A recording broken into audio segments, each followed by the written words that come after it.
tell you a true story about a big argument that my husband and I had. The funny thing about arguments, many times you have an argument and time passes and you don't even remember what you were arguing about. This happened probably 50 years ago. And we know the incident, but we don't know the story. We don't remember what we were arguing about, okay? I was standing in the kitchen at our kitchen window, and it was a nice day. I was just washing dishes. Tom came in and said something, and somehow we got into an argument. And we exchanged words, and then it got louder and got worse, said things you shouldn't say, and I felt like he was trying to overpower me, telling me to stop, and I didn't want to stop. I wanted to get it out. I turned around and I said, if you don't like it, then we can just get a divorce. And Tom went, no, don't stop. And I said, I don't want to stop.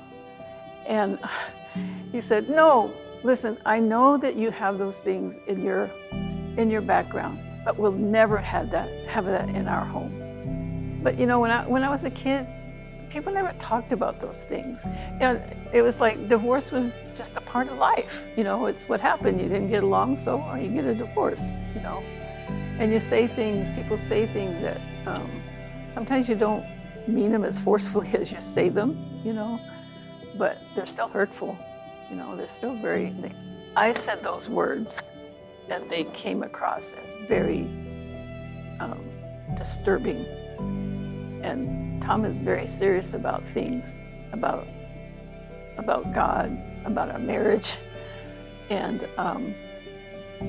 he wanted to fix things right then. I wasn't ready to fix anything. I didn't want him to touch me. I was just so angry, but he insisted. And when he insisted, and finally took my hands. And it wasn't aggressive or anything. It was in a very kind, serious, loving manner. And it kind of broke me on the inside. And that's when we both kneeled down and we both started crying. And and then we, you know, both confessed to each other that things that were wrong, and we confessed to the Lord that it was wrong. I confess that I was wrong to even say that. And this coming June, 2021, Tom and I will have been married 55 years. Divorce has never been part of our conversation, never an option. And 55 years later, we're still going strong.